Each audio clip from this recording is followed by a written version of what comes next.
when I got this, I read it and I looked at it and I thought, this is a scam. And then I read it to Jess, and Jess is like, she's like nodding her head like, okay. And I went, like, what do you think? And she's like, that's like trusting of her. Like, okay, that's trusting. She trusts you to mail her the money back. Like, you'll mail the money back. And I looked at it, I go, it's a scam. And she goes, how? You're going to wait for it to clear. And I went, no. Here's what happens.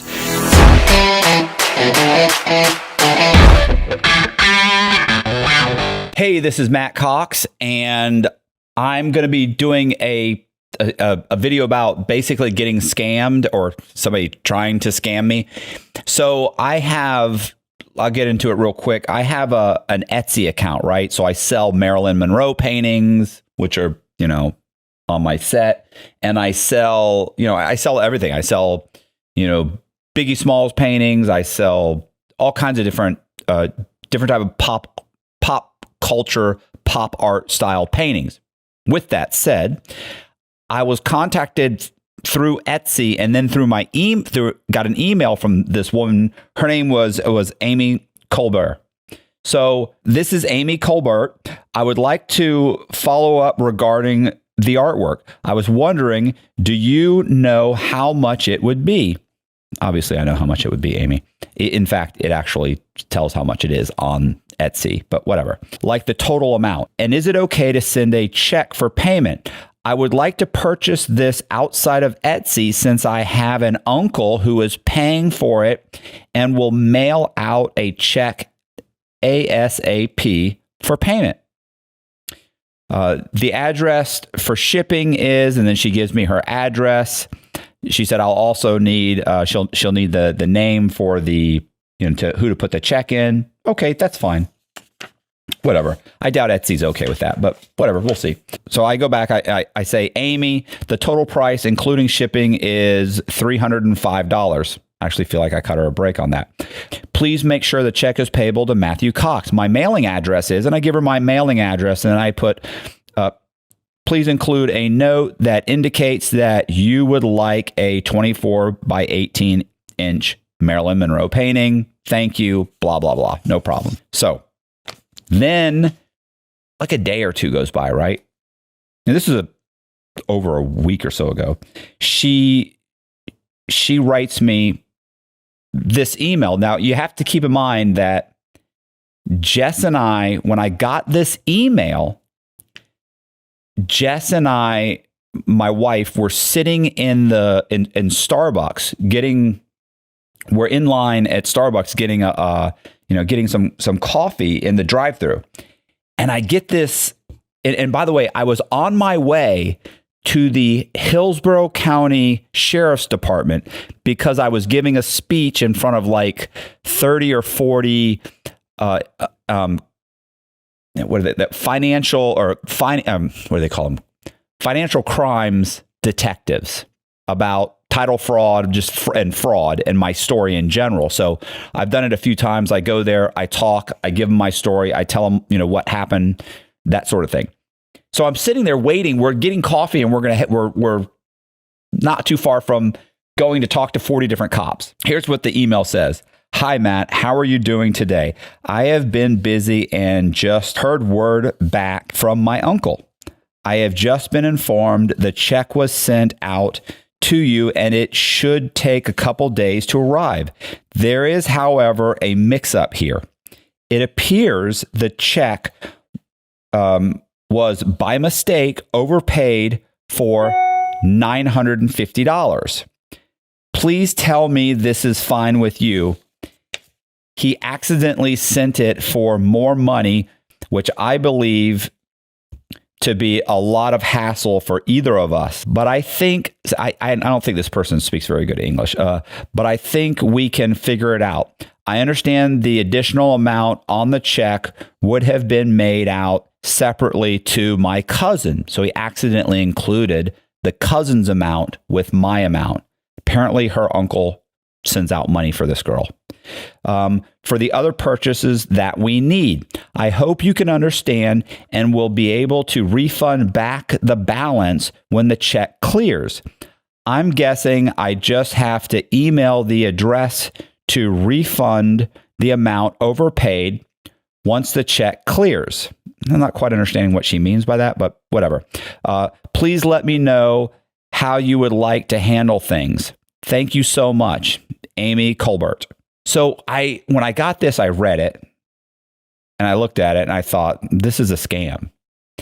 So I look at Jess and I said, listen to this. And then I read it to Jess, and Jess is like, she's like nodding her head like, okay. And I went, like, what do you think? And she's like, that's like trusting of her. Like, okay, that's trusting. She trusts you to mail her the money back. Like, you'll mail the money back. And I looked at her, I go, it's a scam. And she goes, how? You're going to wait for it to clear. And I went, no. Here's what happens.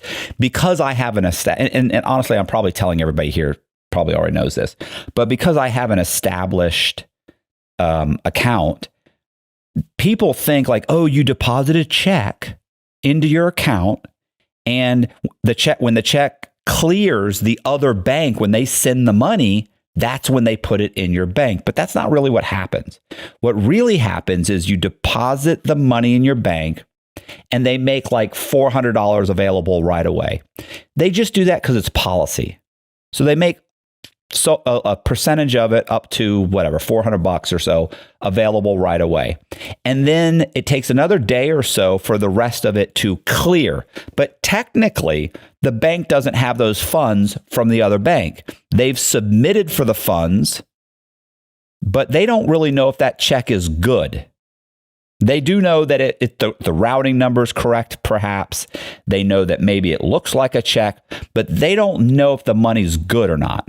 They give you full access to that money, so you could remove the money. But what happens is a week later, that the other bank would say, hey, this money, this is no good. This is written on a bad account, or it's written on an overdrawn account, or it's written on somebody's account that this isn't even the right person, or that account's closed.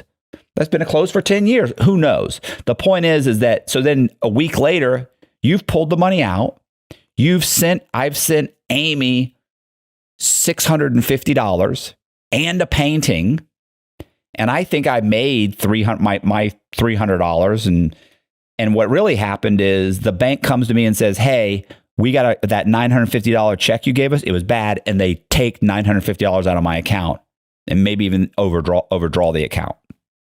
By this point, though, Amy's got her money.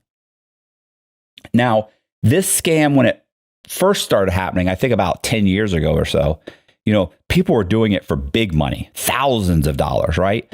Like, I talked to a buddy of mine, John Boziak. He said somebody was supposed to buy a car from him, and they sent him like a couple thousand extra dollars because they said, I'm sending you a couple thousand extra because I'm going to have somebody come and drive the car across country.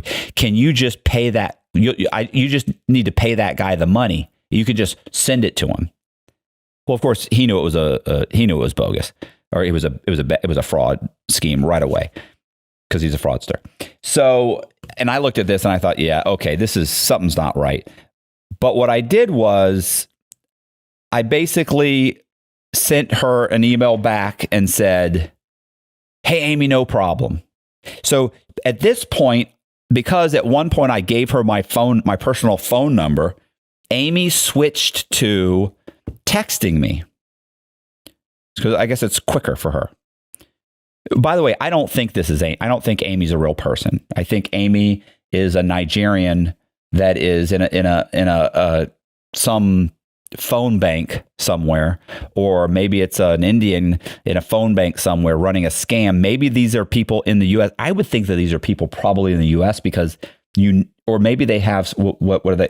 Somebody who does all the mailing for them in the U.S. and gets a percentage of the scam.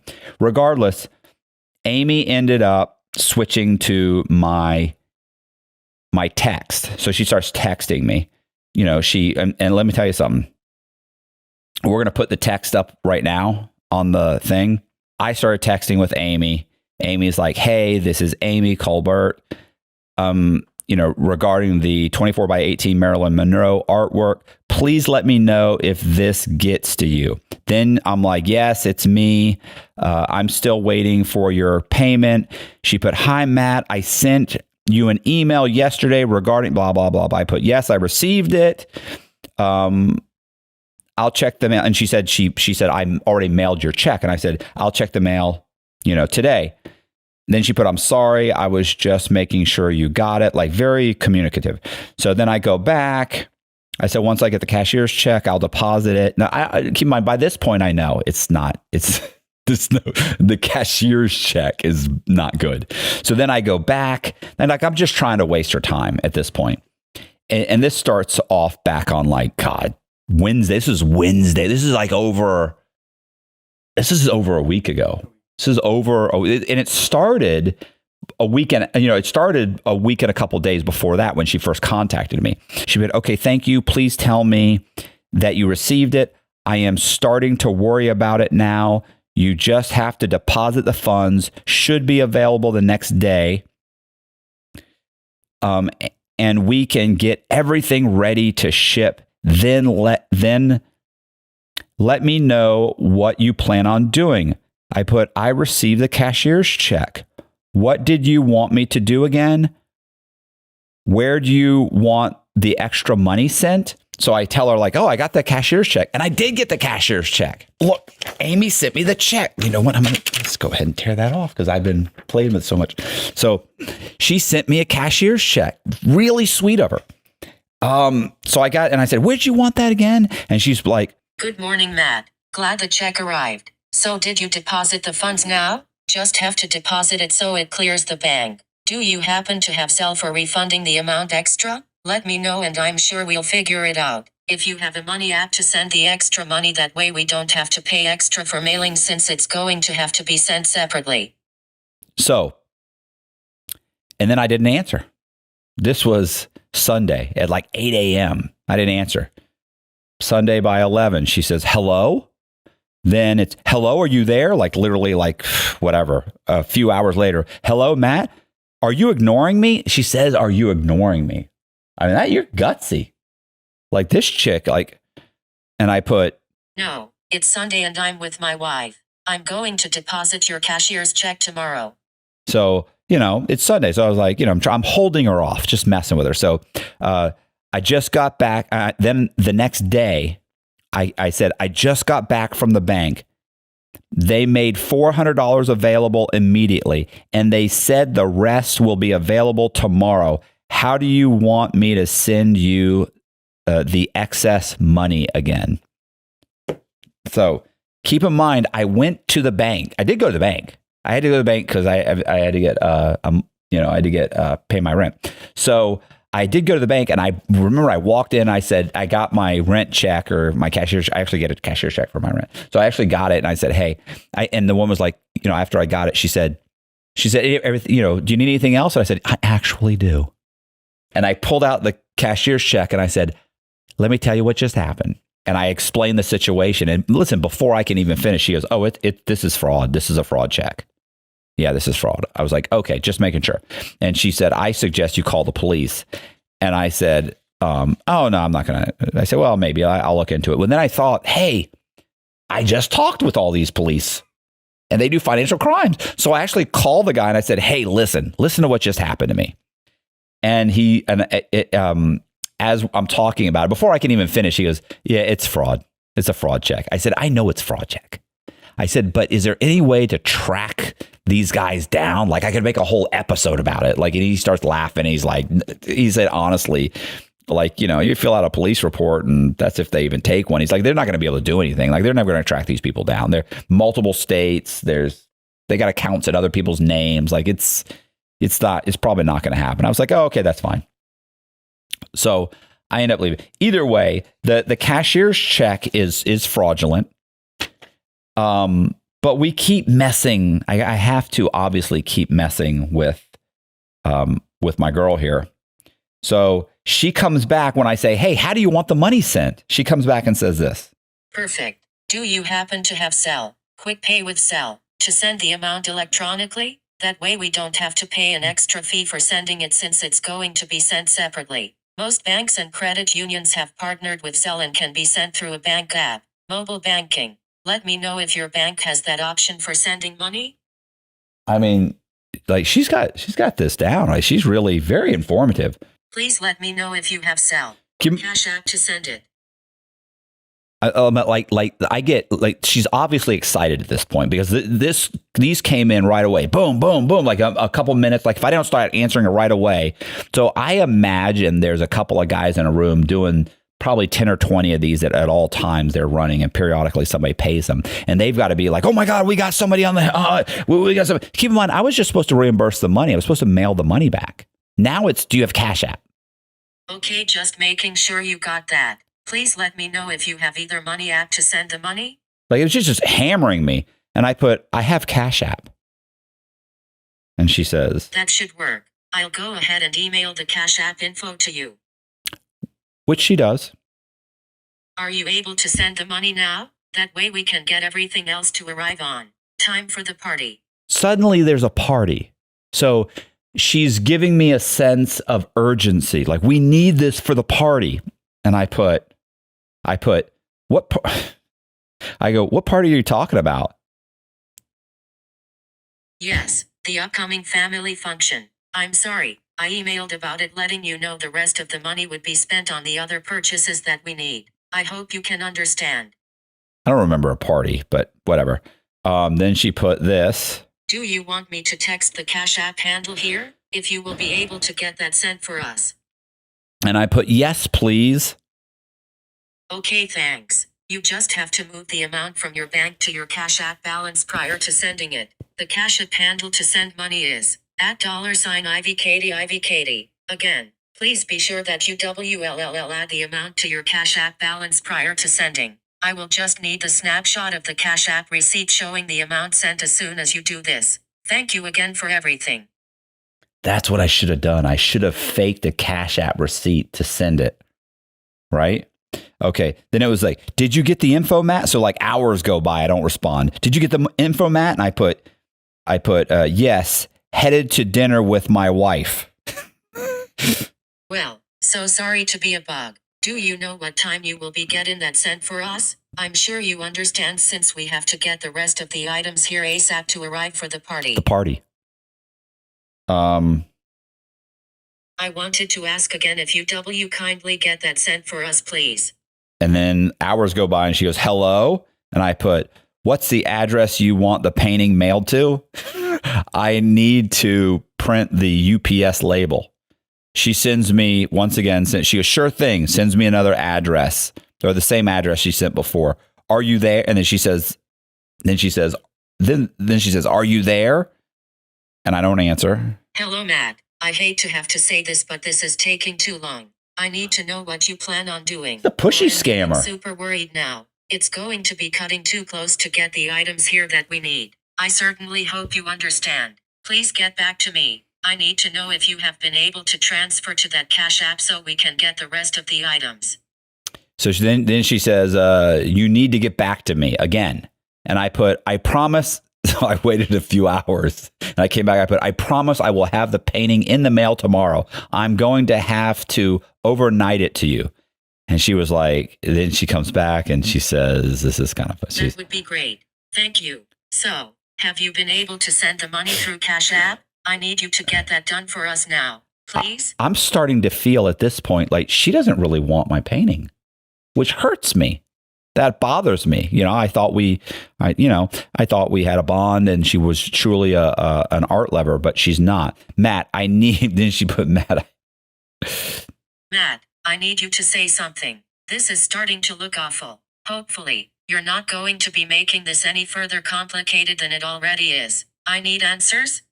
Like, that's nuts. Like, listen, this goes on and on. But in the meantime, Jess and I actually go online and we look up, not that I don't already think, no, it's a scam, but we actually looked up a video, and there's a video about this scam. Not that I didn't know it was a scam, but we're going to play the video just because, it's just this. It's anyway.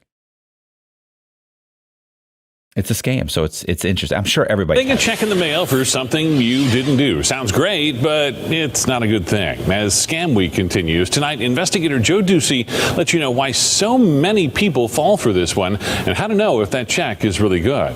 It's not.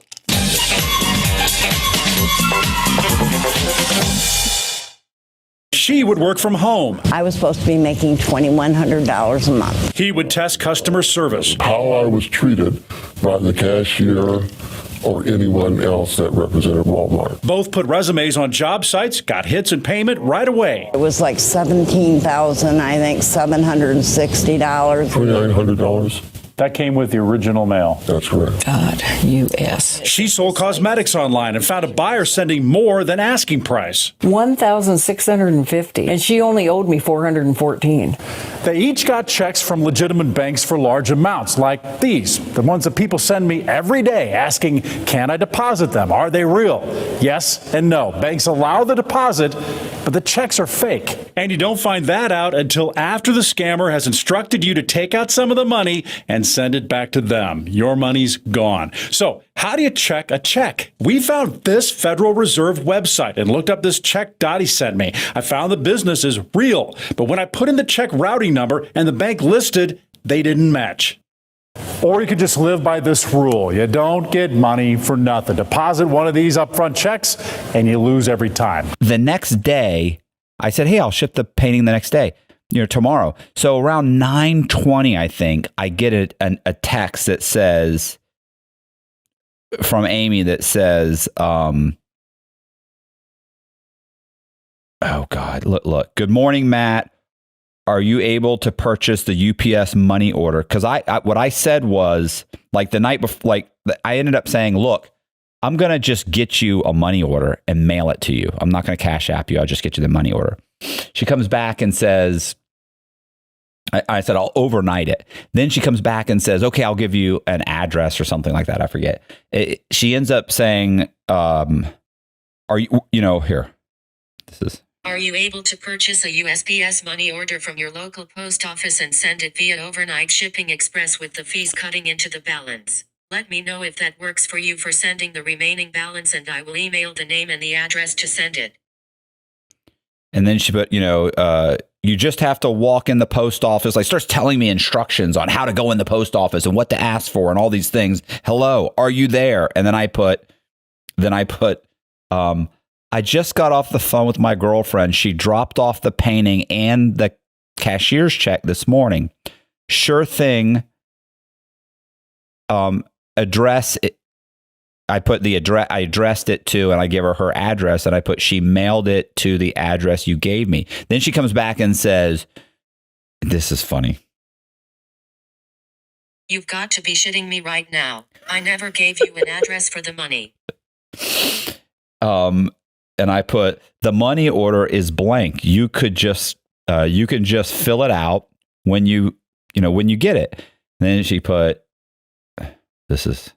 I told you it would be sent separately and not with the painting. It was going to be sent out to my cousin. You know you're going to be held responsible for this. Yeah, pushy little scammer. Look. You owe us for about $800. Like $800? I'm sorry, you need to get her to retrieve back the mail money order. Otherwise, you're going to owe us for that amount. So then I come back and I go, the painting was $300. You sent me $950. $300 minus $950 is only $650. Where are you getting $800 from? The painting was $300? We had agreed for about $200. This is as messy as it gets. Then she put, you need to get back the money order and I'll give you an address to send it. What game are you playing here? Very pushy, right? So I put, okay, I'll call my wife. Maybe she can go back and get the painting. I also put, also the painting is $300. I don't know where you're getting $200 from. And so, listen, we went back and forth. She goes back and forth. Then she gives me another address. I mean, it goes on and on. Then I put, no problem. I'm waiting for my wife to call me back. She's at work. Then it's like, did you send it? Did you have do you have the tracking number now? And I put, she's leaving work at 12 to go back to retrieve the package. She called them. They have it waiting. Then Amy comes back. Okay, thank you. Do you have the tracking number? Do you have the tracking number now? It's like they're panicking. Here. Hello again, Matt. I'd like to be assured this is being taken care for us. Please confirm if you have been able to send it. I'll need the tracking number. Hello. Then hours go by because I had a podcast. Hello. Are you there? And I put, yes, I'm finishing up a video. Give me about 20 minutes. And I haven't heard since. I'm putting, Amy, are you there? Let's call. Let's see if there's anybody answer. The Google subscriber you have called is not available. What? Leave a message after the tone. A Google subscriber? That's crazy. It's upsetting that I was hoping to get Amy on the phone. I was going to say, hey, I just need to talk to you real quick and then call a couple times, see if I get. But anyway, it's a Google number. So, this is a sad situation. So, you just can't trust these scammers. They're just not, they're not, they are hardworking. They are hardworking, but I just can't. I guess I could imagine people falling for this because people think that, oh, well, when it clears my bank, but checks don't clear your bank. Your bank makes the money accessible, but the check doesn't clear for much, much longer. The money, when it clears and hits your bank account, doesn't mean that the check that you gave them actually has gone through the processing center and the funds have been transferred. So anyway, yeah, it's a scam. It's pretty funny. I thought it was kind of interesting. I'd love to get Amy on the phone. My fear is that I end up getting her on the phone and then I don't have this thing recorded. Anyway, that's too bad. I was hoping for a better video than this. She was usually very responsive. Regardless, anyway, I appreciate it. I appreciate you guys watching the video, and thank you very much. See ya. I don't know if you guys know this or not, but when I was locked up, I wrote a whole bunch of true crime books, and all of the books are on Amazon, Barnes & Noble's, Audible, their ebooks. Check out the trailers. Using forgeries and bogus identities, Matthew B. Cox, one of the most ingenious con men in history, built America's biggest banks out of millions. Despite numerous encounters with bank security, state, and federal authorities, Cox narrowly, and quite luckily, avoided capture for years. Eventually, he topped the U.S. Secret Service's most wanted list and led the U.S. Marshals, FBI, and Secret Service on a 3-year chase, while jet-setting around the world with his attractive female accomplices. Cox has been declared one of the most prolific mortgage fraud con artists of all time by CNBC's American Greed. Bloomberg Businessweek called him the mortgage industry's worst nightmare, while Dateline NBC described Cox as a gifted forger and silver-tongued liar. Playboy magazine proclaimed his scam was real estate fraud, and he was the best. Shark in the Housing Pool is Cox's exhilarating first-person account of his stranger-than-fiction story. Available now on Amazon and Audible. Bent is the story of John J. Boziak's phenomenal life of crime. Inked from head to toe, with an addiction to strippers and fast Cadillacs, Boziak was not your typical computer geek. He was, however, one of the most cunning scammers, counterfeiters, identity thieves, and escape artists alive, and a major thorn in the side of the U.S. Secret Service as they fought a war on cybercrime.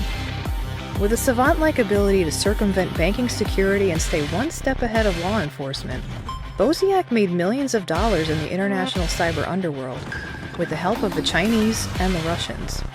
Then, leaving nothing but a John Doe warrant and a cleaned-out bank account in his wake, he vanished. Boziak's stranger-than-fiction tale of ingenious scams and impossible escapes, of brazen run-ins with the law and secret desires to straighten out and settle down, makes his story a true crime con game that will keep you guessing. Bent: How a Homeless Teen Became One of the Cybercrime Industry's Most Prolific Counterfeiters. Available now on Amazon and Audible. Buried by the U.S. government and ignored by the national media, this is the story they don't want you to know. When Frank Amadeo met with President George W. Bush at the White House to discuss NATO operations in Afghanistan, no one knew that he'd already embezzled nearly $200 million from the federal government, money he intended to use to bankroll his plan to take over the world. From Amadeo's global headquarters in the shadow of Florida's Disney World, with a nearly inexhaustible supply of the Internal Revenue Service's funds, Amadeo acquired multiple businesses, amassing a mega conglomerate. Driven by his delusions of world conquest, he negotiated the purchase of a squadron of American fighter jets and the controlling interest in a former Soviet ICBM factory. He began working to build the largest private militia on the planet, over 1 million Africans strong. Simultaneously, Amadeo hired an international black ops force to orchestrate a coup in the Congo, while plotting to take over several small Eastern European countries. The most disturbing part of it all is, had the US government not thwarted his plans, he might have just pulled it off. It's insanity, the bizarre, true story of a bipolar megalomaniac's insane plan for total world domination. Available now on Amazon and Audible. Pierre Rossini, in the 1990s, was a 20-something-year-old Los Angeles-based drug trafficker of ecstasy and ice. He and his associates drove luxury European supercars, lived in Beverly Hills penthouses, and dated Playboy models while dodging federal indictments. Then, two FBI officers with the Organized Crime Drug Enforcement Task Force entered the picture. Dirty agents willing to fix cases and identify informants. Suddenly, two of Rossini's associates, confidential informants working with federal law enforcement, were murdered. Everyone pointed to Rossini. As his co-defendants prepared for trial, U.S. Attorney Robert Mueller sat down to debrief Rossini at Leavenworth Penitentiary, and another story emerged. A tale of FBI corruption and complicity in murder. You see, Pierre Rossini knew something that no one else knew. The truth. And Robert Mueller and the federal government have been covering it up to this very day. Devil Exposed. A twisted tale of drug trafficking, corruption, and murder in the City of Angels. Available on Amazon and Audible. Bailout is a psychological true crime thriller that pits a narcissistic conman against an egotistical, pathological liar. Marcus Schrinker, the money manager who attempted to fake his own death during the 2008 financial crisis, is about to be released from prison, and he's ready to talk. He's ready to tell you the story no one's heard. Schrinker sits down with true crime writer Matthew B. Cox, a fellow inmate serving time for bank fraud. Schrinker lays out the details: the disgruntled clients who persecuted him for unanticipated market losses, the affair that ruined his marriage, and the treachery of his scorned wife, the woman who framed him for securities fraud, leaving him no choice but to make a bogus distress call and plunge from his multi-million-dollar private aircraft in the dead of night. The $11.1 million in life insurance, the missing $1.5 million in gold. The fact is, Schrinker wants you to think he's innocent. The problem is, Cox knows Schrinker's a pathological liar, and his story's a fabrication. As Cox subtly coaxes, cajoles, and yes, cons Schrinker into revealing his deceptions, his stranger-than-fiction life of lies slowly unravels. This is the story Schrinker didn't want you to know. Bailout: The Life and Lies of Marcus Schrinker. Available now on Barnes & Noble, Etsy, and Audible. Matthew B. Cox is a con man, incarcerated in the Federal Bureau of Prisons for a variety of bank fraud-related scams. Despite not having a drug problem, Cox inexplicably ends up in the prison's residential drug abuse program, known as RDAP. A drug program in name only. RDAP is an invasive behavior modification therapy, specifically designed to correct the cognitive thinking errors associated with criminal behavior. The program is a non-fiction dark comedy which chronicles Cox's side-splitting journey. This first-person account is a fascinating glimpse at the survivor-like atmosphere inside of the government-sponsored rehabilitation unit. While navigating the treachery of his backstabbing peers, Cox simultaneously manipulates prison policies and the bumbling staff every step of the way. The program. How a Conman Survived the Federal Bureau of Prisons' Cult of RDAP. Available now on Amazon and Audible. If you saw anything you like, links to all the books are in the description box.